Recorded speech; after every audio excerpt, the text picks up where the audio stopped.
Hello everyone, good evening. তো আজি আমি ডিসকাস কৰিম অসম পুলিচ উপপৰিষদ Assam police SI AB UB cut off 2025 এক সেকেন্ড ফার্স্ট এটা বস্তু দেখাই লও এটো দেখিছে SI স্কোৰ কাৰ্ড 2019 ত হোৱা এক্সামৰ এখন মোৰ হেৰিখন স্কোৰ কাৰ্ডখন আৰু সেকেন্ড টাইম যেটো হৈছিলে হেতুৰ এখন স্কোৰ কাৰ্ড নহয় এখন এডমিট তো বাকি আৰু দুখন বাকি কাগজ কিখন মোৰ সালে ওলাব সাগে তো আজি আমি ডিসকাস কৰিম অসম পুলিচ উপপৰিষদ এটো যোনটো 5 জানুৱাৰী তাৰিখে হৈ গৈছে এক্সামটো তাৰ কাট অফ কিমান যাব তো বহুতে কৈ আছে যে কোৱেশ্চন পেপাৰখন ইজি টু মডাৰেট আছিল বহুতৰ মতে আসলে কিছুমানে কৈ আছে যে অলপমান হাৰ্ড আছিল কিন্তু ফাৰ্স্ট কথাটো হল কি কোৱেশ্চন পেপাৰ এখনত ইজি কুৱেশ্যনো থাকে মডাৰেট লেভেলৰ কুৱেশ্যনো থাকে আৰু হাৰ্ড কুৱেশ্যনো থাকে কুৱেশ্যন পেপাৰ এখন যোনে কাটে সেই কুৱেশ্যন পেপাৰ এখন কাটা মানুহ যোনে বনায় সেই কুৱেশ্যন পেপাৰ এখন বনোৱা মানুহজনে এই তিনটা কম্বিনেশ্যন কৰি পেলাই এখন কুৱেশ্যন পেপাৰ কাটে কুৱেশ্যন পেপাৰখনত কেতিয়াও এনেকুৱা এটা কুৱেশ্যন নাথাকে যে যিটো আপুনি মানে সব কৰিব পৰা কুৱেশ্যন কেতিয়াও নাথাকে এটা বা দুটা হলেও আপোনাক টান কুৱেশ্যন নিবই আৰু সেইকেইটাই হৈছে হাৰ্ড কুৱেশ্যন এবাৰ যিখন পেপাৰ আহিছিলে সেই পেপাৰখনতো আপোনাৰ সেম তেনে ধৰণৰ প্যাটাৰ্নে ফলো কৰিছে আপোনাৰ ইজি মডাৰেট আৰু হাৰ্ড কুৱেশ্যনো দিছে হাৰ্ড কুৱেশ্যনটো নিদিয়া নহয় নাইমিকৰিৰ বিষয়ে আপুনি পঢ়িছিলে জানো বা আপুনি ক'বাত পাইছিলে জানো আহোমৰ ইমান ৰজা চুকাফা সুতেউফা সুবিনফা সুখ্ৰাংফা তিয়াউখামতি সুদাংফা সুতুফা সুহুংমং কিমান ৰজা 40 জন ৰজাৰ বিষয়ে ইমানখিনি আমি পঢ়িলো হিষ্ট্ৰীত কততো আহোমৰ এই লাইমিকুৰ বিষয়ে আমি নাপালো তো তেনেকুৱা হাৰ্ড কুৱেশ্যন আহিবই ইয়াত এখন পেপাৰটো আহিছে 3-4টা নহয় বেছি হাৰ্ড কুৱেশ্যন আহিছে কেটামান হাৰ্ড কুৱেশ্যন আহিছে যিকিটা আমি মানে সচৰাচৰ পঢ়ি নাযাও বা পঢ়া নহয় আমি কিটা তেনেকুৱা কুৱেশ্যন দিবই তো পেপাৰখন ইজি কুৱেশ্যনো আছিল মডাৰেট কুৱেশ্যনো আছিল হাৰ্ড কুৱেশ্যনো আছিল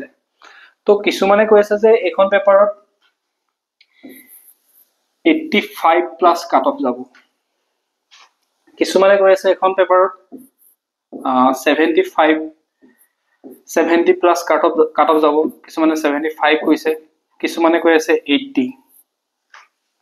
কিছুমানে কৈছে 60 তো সকলোৱে নিজৰ মতামত দি আছে মই কমেন্ট বিলাক পঢ়িছো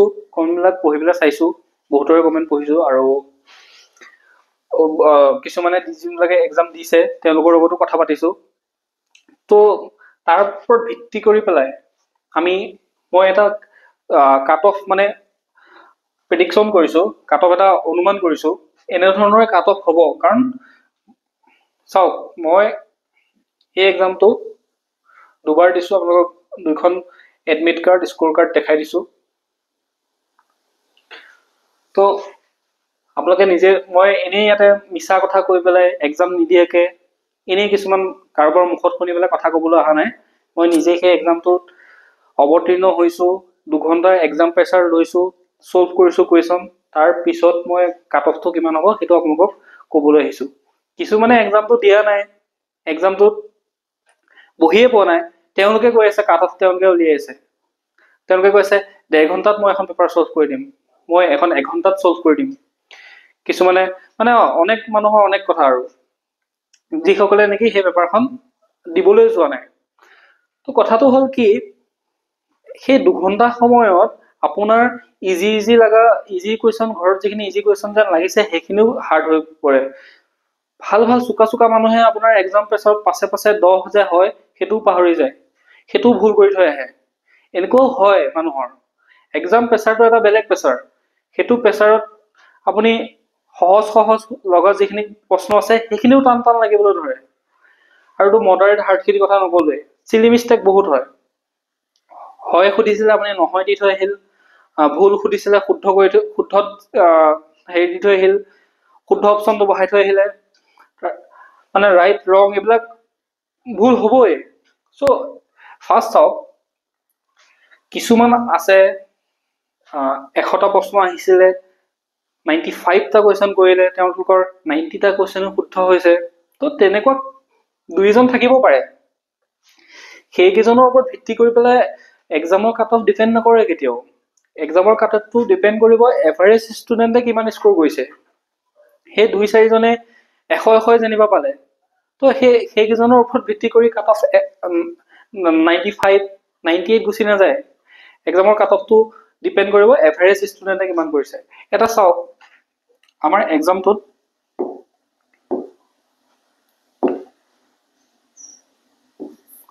100টা কুৱেশ্যন আহিছিলে ইয়াৰে আপুনি ধৰি লওক 90টা কুৱেশ্যন আপুনি কৰিলে আপুনি 90টা কুৱেশ্যন কৰিলে এই 90টা কুৱেশ্যনৰ আপুনি 90টা কুৱেশ্যনক শুদ্ধ কৰি থৈ আহিব নোৱাৰে কেতিয়াও ইয়াত ভুল হ'বই আৰু ভুল হোৱাটো স্বাভাৱিক সেইটো একদম ডাঠি ক'ব পাৰোঁ যে 90টা কুৱেশ্যন কেতিয়াও শুদ্ধ কৰি থৈ আহিব নোৱাৰে ইয়াতে ভুল হ'বই এভাৰেজ যদি আপোনাৰ 10টাও ভুল হয় আপোনাৰ মাৰ্কছ আহি গ'ল 80 ঠিক আছে 80 যদি মাৰ্কছ আহি যায় আপোনাৰ এই 80টাৰ 80 নম্বৰ নাপায় আপুনি কিন্তু 10টা ভুল কৰিছিলে সেই 10টা ভুলৰ আপোনাৰ 5 নম্বৰ কাটা যাব -5 তেতিয়া আপোনাৰ মাৰ্কছ আহি যায় 75 এইটো জাষ্ট এটা এভাৰেজ অংকটো কৰি থৈছো এছআই এক্সামটো বেলেগ অন্য এক্সামৰ পৰা অলপমান পৃথক হয় কাৰণ ইয়াতে নিগেটিভ মাৰ্কটো বহুত বেছি বেলেগ এক্সামত আপোনাৰ কি হয় নিগেটিভ মাৰ্ক 0.25 এপিএসসি তো 0.25 তো বাট ইয়াত কি হয় আপোনাৰ 0.5 মানে বহুত বাঢ়ি যায় এটা যদি আপুনি ধৰি ললো দুটা কোৱেশ্যন যদি আপুনি ভুল কৰে দুটা কোৱেশ্যন ভুল কৰাৰ ফলত আপোনাৰ মাৰ্কছ 1 নম্বৰ কাটা যাব শুদ্ধ হয় এটা কোৱেশ্যনৰ পৰা 1 নম্বৰ আপোনাৰ গুচি যাব সো ইয়াতে কাট অফটো বহুত হাই যাব নোৱাৰে কেতিয়াও কাৰণ নিগেটিভ খাবই 100% আপুনি কাৰেক্ট কৰি আহিব নোৱাৰে কেতিয়াও সো নিগেটিভ খালে এটো ধৰক আপোনাৰ 75 আহি গ'ল 75 আহি গ'লে তো সব সকলো ল'ৰা ছোৱালীয়েতো আপোনাৰ সেই তেনে ধৰণে মাৰ্কছ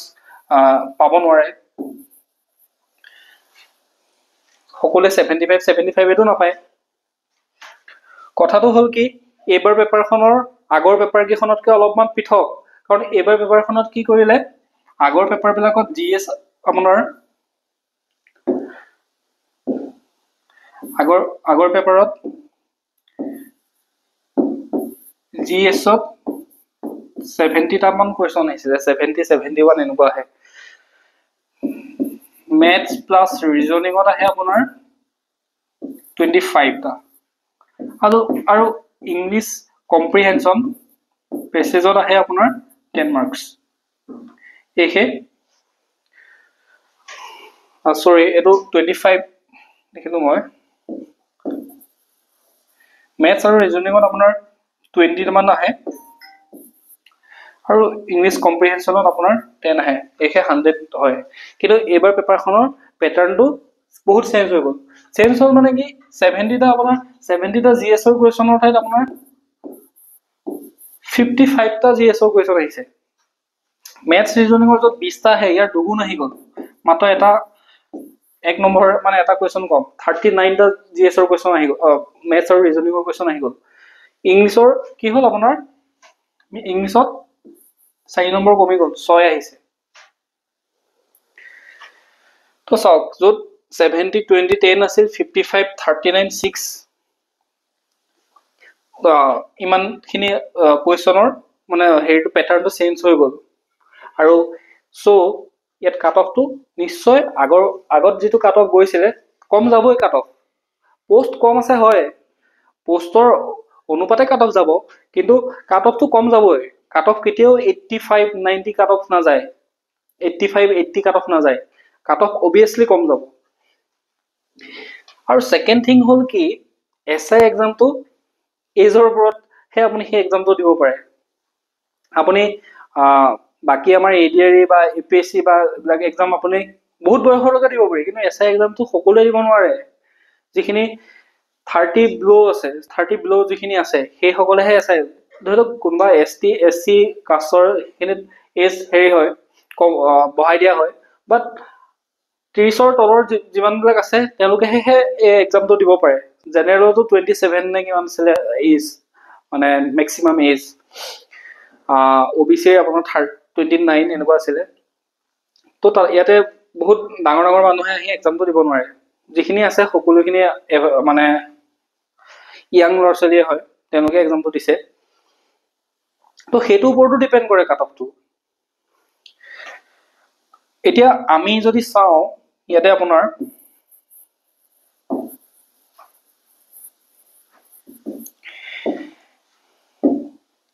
এক্সামটোত ইজি কুৱেশ্যনো আহিছিলে, মডাৰেট কুৱেশ্যনো আহিছিলে, হাৰ্ড কুৱেশ্যনো আহিছিলে। তাতেতো ভুল হ'বই সকলোৰে, ভুল নোহোৱাকেতো কোনেও কৰি থৈ আহিব নোৱাৰে। কোনোবাই 90 পাব পাৰে, দুই চাৰিজনে 90 পাব পাৰে, কিন্তু এভাৰেজটোৰ ওপৰত কাট অফটো নিৰ্ণয় হ'ব যিহেতু। তো চাওক, তেন্তে এতিয়া আমি এইবাৰ যিটো এক্সাম হৈ গৈছে সেই এক্সামটোৰ অনুমান কৰিম কাট অফটো কেনেকুৱা ধৰণৰ যাব পাৰে। সেইটো মই ভাবিছো এনেকুৱা ভিতৰতে কাট অফটো থাকিব। ধৰি লওক জেনেৰেলৰ যিখিনি জেনেৰেল কেণ্ডিডেট আছে তেওঁলোকৰ যদি 65 to 75 এই সংখ্যাকেইটাৰ ভিতৰত যদি নম্বৰ আছে, 75টোতো অলপ বেছি হৈ গৈছে, 75 নাযাবও পাৰে, 75তকৈ কমিবই, কিন্তু 75তকৈ হাই কেতিয়াও নাযায়। 65 to 75ৰ ভিতৰত যিখিনি জেনেৰেল কেণ্ডিডেটছ আছে তেওঁলোকে ফিজিকেলৰ কাৰণে প্ৰিপেয়াৰ কৰিব পাৰে। ইয়াতে ফিমেলখিনিয়ে ধৰি লওক 5-7 নম্বৰ কমাই ল'ব। তাৰপিছত আপোনাৰ OBCৰ 60 to 70, OBC যিখিনি কেণ্ডিডেট আছে যিসকলে 60 to 70ৰ ভিতৰত মাৰ্কছ পাই আছে তেওঁলোকে ফিজিকেলৰ কাৰণে প্ৰিপেয়াৰ কৰিব পাৰে, পিছত যিহেতু সময় নিদিব।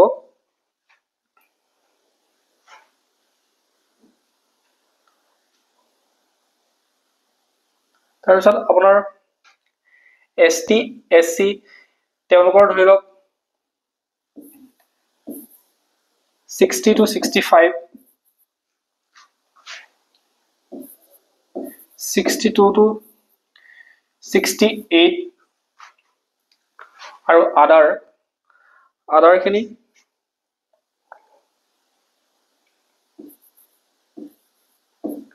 55 to 62। কাট অফটো এনেধৰণে আহিব। ইয়াতে ফিমেলখিনিয়ে কি কৰিব,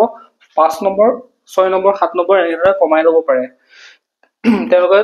ইয়াত যিটো মাৰ্কছ লিখিছো মই সেই মাৰ্কছটোতকৈ 5 নম্বৰ 6 নম্বৰ কমাই ল'ব, তেতিয়া গম পাব যে কাট অফটো তেওঁলোকৰ মানে কিমান যাব। জেনেৰেল কেণ্ডিডেটৰ 65ৰ পৰা 75ৰ ভিতৰতে থাকিব, তাতছে হাই কাট অফ নাযায়, কাৰণ কুৱেশ্যন পেপাৰখনত মেথছৰ কুৱেশ্যন আৰু ৰিজনিঙৰ কুৱেশ্যন বহুত দি দিলে, ফলত কি হ'ল টাইম কনজিউমিং হ'ল, টাইম বহুত খালে সেইখিনিয়ে মেথছ আৰু ৰিজনিংখিনি কৰোঁতে। মেথছ তিনিটামান মেথছটো আপোনাৰ টান মেথছেই আহিছে, সেইকেইটা মেথছ আপুনি কনচেপ্ট ক্লিয়াৰ নাথাকিলে, যিকেইটা জামিট্ৰি মেথছ আহিছিলে সেইকেইটা যদি আপোনাৰ কনচেপ্টটো ক্লিয়াৰ নাথাকে তেতিয়াহ'লে এইকেইটা ছল্ভ কৰিব নোৱাৰে। এনেই অপশ্যন এনেই দি থৈ আহিব লাগিব, কিন্তু আপুনি কনচেপ্টটো ক্লিয়াৰ থাকিলেহে আপুনি সেইকেইটা ছল্ভ কৰিব পাৰিব। তো কাট অফটো এনেধৰণে থাকিব বুলি মই ভাবিছোঁ। আৰু যিসকল এবিৰ কাৰণে এপ্লাই কৰিছিলে কামাণ্ডো SI, এইটো UB কাট অফ।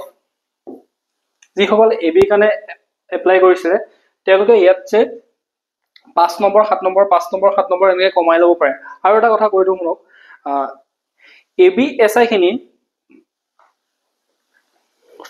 কাৰণ তাৰ ফিজিকেলটো সেই AB SI সকলৰ ফিজিকেলটো বহুত টাফ হয়, তো তাতে পাছ কৰিব নোৱাৰে বহুতে। প্ৰথম যিসকলক মাতে, প্ৰথম যিটো লিষ্ট ওলায় সেই লিষ্টটোত পোষ্ট থাকিয়ে যায় বহুত,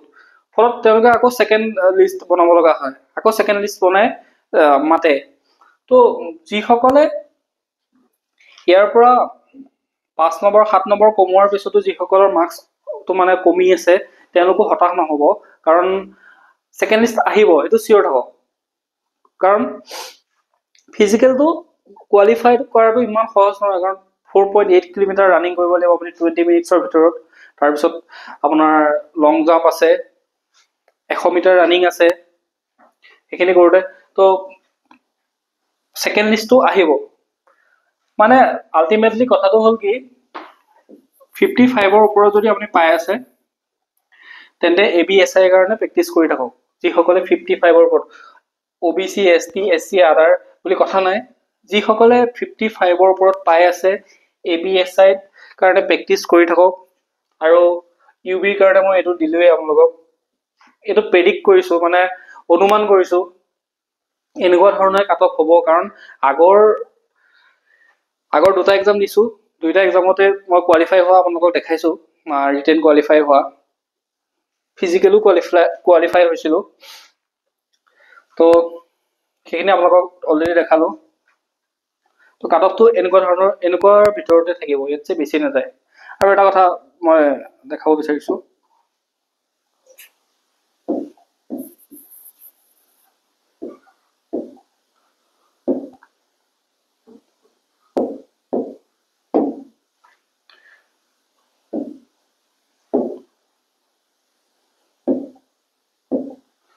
চাওক ইয়াতে মই এটা ভিডিঅ' সিৰিজ লৈ আহিম আপোনালোকৰ কাৰণে এখন ডিজিটেল বৰ্ড কিনিছো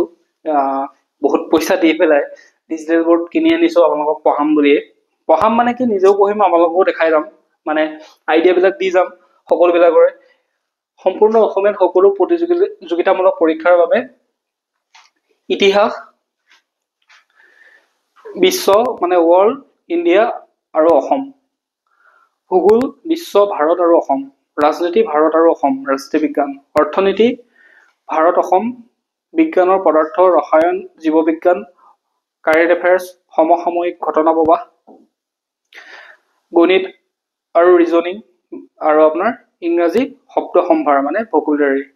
তো এইখিনি মই সিৰিজ লৈ আহিম আপোনালোকৰ কাৰণে ডিজিটেল বৰ্ড কিনি আনিছো পিপিটি বনাই আছো অতি সোনকালে আমি ষ্টাৰ্ট কৰিম এটা সম্পূৰ্ণ অসমীয়াত মই আগবঢ়াম কাৰণ আমাৰ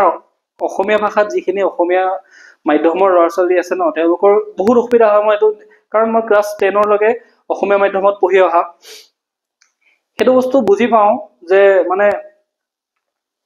আৰু যিকোনো এটা বস্তু সদায় নিজৰ মাতৃভাষাত আপোনাৰ কনচেপ্টটো বেছি ক্লিয়াৰ হয় সেইটো কথা মনত ৰাখিব আপুনি যিমানে বেলেগ ভাষা শিকি নহওক আপুনি আপোনাৰ নিজৰ মনৰ ফিলিংছটো অসমীয়া ভাষাতহে আপুনি মানে সপোনটো আপুনি অসমীয়া ভাষাত দেখিবহে পাৰে অসমীয়া ভাষাতহে দেখিব পাৰে আপুনি ইংৰাজীত সপোন দেখিব নোৱাৰে তো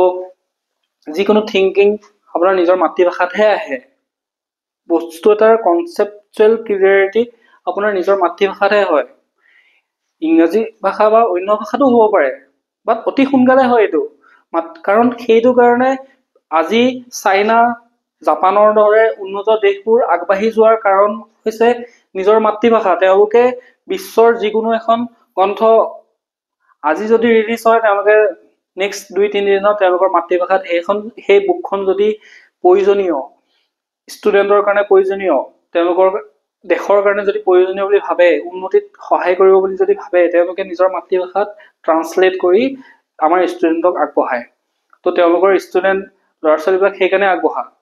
মানুহে ভাবে ইংৰাজী ভাষা মানে একদম গোটেই পৃথিৱীত গুগলত এবাৰ চাৰ্চ কৰি ল'ব ইংৰাজী কিমান শতাংশ মানুহে ইংৰাজী কয় বিশ্বতো মাণ্ডাৰিন লেংগুৱেজ বেছি কয় মাণ্ডাৰিন মানে চাইনাত যিটো লেংগুৱেজ ব্যৱহাৰ কৰে তো নিজৰ মাতৃভাষাত মই গোটেইখিনি লৈ আহিম আপোনালোকৰ কাৰণে পিপিটি বনাই আছো অতি শীঘ্ৰে ভিডিঅ' বনাই আছো গোটেইখিনি টপিকৰ ওপৰত আৰু বহুত কম্পিটিটিভ এক্সাম দিছো তো নিজৰ কিছুমান এক্সপিৰিয়েঞ্চ হৈছে কেনেধৰণে পঢ়িব লাগে কেনেধৰণে কোনবিলাক টপিক চালে হৈ যায় এনেই কিছুমান আজে বাজে মানে চব মনত ৰাখিম মই চব পঢ়ি এক্সাম দিম মই সেইটো যদি ভাবি আছে তেনে ভুল ভাবি আছে কম্পিটিটিভ এক্সাম আপোনাৰ তাতে আপুনি একদম বহুত পঢ়া শুনা হৈ গ'লেহে আপুনি ক্লিয়াৰ কৰিব পাৰিব এনেকুৱা নহয় ইয়াতে কিছুমান সৰু সৰু টিপছ আছে সৰু সৰু ট্ৰিক্স আছে সেই ট্ৰিক্সখিনি আপুনি জানিব লাগিব সেইখিনি জানিলে আপুনি কম্পিটিটিভ এক্সাম এটা ক্ৰেক কৰিব পাৰিব ইয়াতে আপুনি কিতাপৰ এই মস্ত কিতাপ ইমান ডাঙৰ ভলিউমৰ কিতাপ পঢ়ি একদম গোটেই মূৰত সোমোৱাই দিম তাৰপিছত মই চব এক্সাম ক্লিয়াৰ কৰি দিম এনেকুৱা যদি ভাবিছে ভুল ভাবিছে তো যিখিনি আমাৰ কাৰণে প্ৰয়োজন কম্পিটিটিভ এক্সামৰ কনচেপচুৱেল ক্লিয়াৰিটি সেইখিনি আমি আনিবলৈ ট্ৰাই কৰিম সম্পূৰ্ণ অসমীয়াত ইয়াতে অন্য ভাষা মই কিৱৰ্ডবিলাক ইংলিছত আনিম আৰু ইংলিছতো কিৱৰ্ডবিলাক দিম বাট আমি অসমীয়া ভাষাটোত সকলোবিলাক কৰিবলৈ চেষ্টা কৰিম তো আপোনালোকক এইখিনি দেখালো এই গোটেইখিনি ইতিহাস অকল অসমৰ ইতিহাস পঢ়াই নথওঁ বিশ্ব ভাৰত অসম কম্বাইন কৰি পঢ়াম। ভূগোল বিশ্ব ভাৰত অসম থ্ৰু মেপিং, মেপৰ যোগেদি আমি মেপিং কৰি কাউন্ট্ৰি কেপিটেল, ক'ত সাগৰ আছে, ক'ত হ্ৰদ আছে, ক'ত আপোনাৰ পৰ্বত আছে, ক'ত মৰুভূমি আছে, ক'ত শীতল মৰুভূমি, ক'ত গৰম মৰুভূমি আছে, গোটেইখিনি আমি মেপৰ থ্ৰুদি আমি ভূগোলটো জানিবলৈ চেষ্টা কৰিম। ৰাজনীতি বিজ্ঞানৰ আপোনাৰ পলিটি গোটেইখিনি কনচেপচুৱেল ক্লিয়াৰিটি ল'ম আমি। তো গোটেইখিনি আপোনালোকৰ কাৰণে আনিম আৰু প্ৰতি সপ্তাহে কাৰেণ্ট এফেয়াৰ্ছ আমি আনিম, অসমীয়াত আনিম, অসমীয়াত ধুনীয়াকৈ আনিম, আপোনালোকে ক্লাছবিলাক চাব, ঠিক আছে। তো আজিলৈ মানে থেংক ইউ।